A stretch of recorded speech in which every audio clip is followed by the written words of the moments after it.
Hi friends, it's Miss Traver, and today we're reading Memoirs of a Goldfish. It is written by Devin Skillion and illustrated by Tim Bowers.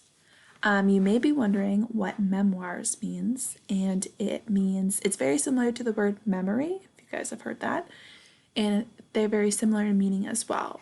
It's something that's happened, experiences that have happened to that goldfish, things that he remembers. So let's get started. So here's a dedication page to my beautiful guppies, Griffin, Quinn, Madison, and Christian, who gave me the idea for this story. And there's another dedication to my good friend, Stuart Thomas. Day 1, I swam around my bowl. Day 2, I swam around my bowl twice. Day 3, I swam around my bowl. I thought about taking a nap, but fish don't sleep, so I swam around my bowl. Hold on one second, Remy just got her ball stuck underneath my desk. Day 4, I got some company today. I don't like the looks of him one bit. He doesn't say anything, he just bubbles. Is that a real creature in there, or is that just a statue? Just a statue. Day 5, Mr. Bubbles hasn't said a word. He just looks at me. I said, hello, today, and he just said, gulh, gulh. He's creepy. Oh no, look at his poor face. He looks scared. Day 6, today my bowl looks like a garden. There are a bunch of plants in here now. I guess I have to water them. Great. Day 7, Mr. Bubbles. And I now have company. He's a snail. He says his name is Mervin, and he likes to eat the slime off the inside of the bowl. He's disgusting. Sorry guys, Remy keeps playing with her ball all around the room, and she's being very loud. I apologize. Day 8, things are getting very crowded. While watering the plants, I met a crab named Fred. I offered him my fin, and he nearly cut it off. Even Mr. Bubbles is afraid of him. Fred says that I should stay on my side of the bowl. Look, I said, this whole bowl is my side of the bowl. He snapped his claw and Mervin fainted. I gotta get out of here. Oh, poor fish, poor goldfish. Day 9, that does it. My bowl now contains of a sunken pirate ship, 2 guppies named Rhoda and Clark, and an angelfish named Cha-Cha who says she's from Hollywood. I can't turn around without bumping into something. At least Mervin's happy. There's more gunk on the side of the bowl every day. Wow, it is getting so full. So let's look. Got Mr. Bubbles, who looks like he's tipping over. Fred is smiling with his claws, his pinchers. Got the guppies in the back. The angelfish named Cha-Cha. Poor goldfish is shoved over here, and Fred is smiling with all of his slime. Day 10. This is ridiculous.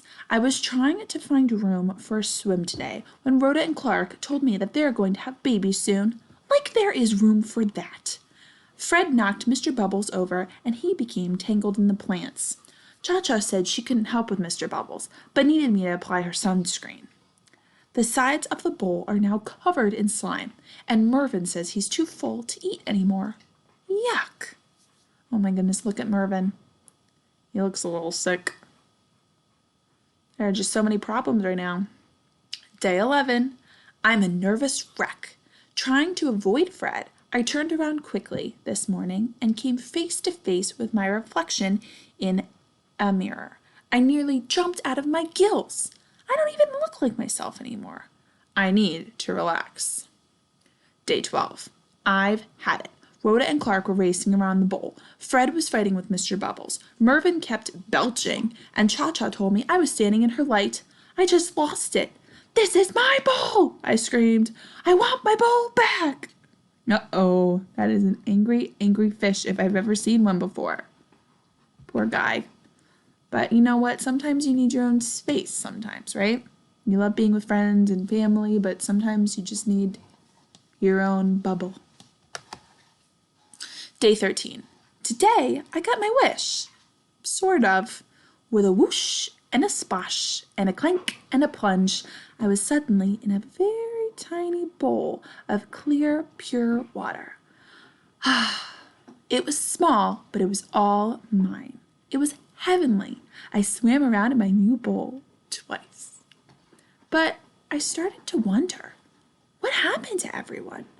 When I last saw Mr. Bubbles, he was tangled in green. Who would help him? Poor Mervyn was probably sick as a dogfish. He needs me. Cha-Cha will get sunburn without me around. What about Rhoda and Clark? Did Rhoda have her baby guppies? There were probably 1,000 of them. They need me to make guppy bottles and change guppy diapers. Even Fred needs me. I'm the only one who can really talk to the crabby guy. Have they even noticed I'm gone? Does anyone miss me? I started to cry, and that is not easy for a fish to do. Oh, poor guy. Day 14. After a long, sad night, there was a whoosh and a splash and a clank and a plunge, and I was suddenly sprayed in the face by Bubbles. Mr. Bubbles gurgled a happy tune. Rhoda and Clark raced by me like two speedboats, followed by 12 of the cutest baby guppies you've ever seen.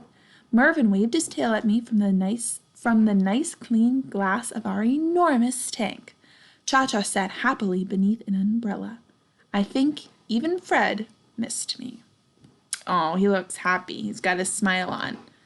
And yeah, Fred's smiling too, and Cha-Cha and the snail, they look happy to see him. We were all back together. I looked around and realized I was part of a big family. I guess I must have smiled because Clark said, "You look happy." I wanted to see for myself. "Where's the mirror?" I asked. "What mirror?" asked Clark. "We don't have a mirror," said Fred. "No mirror? I wonder why I didn't look like myself. It wasn't me I was seeing." What do you think he means? Her name is Gracie, and she's the color of a fresh tangerine. She's a Pisces just like me, and today we're going to swim around the tank together. Oh, he has a friend. Twice. The end.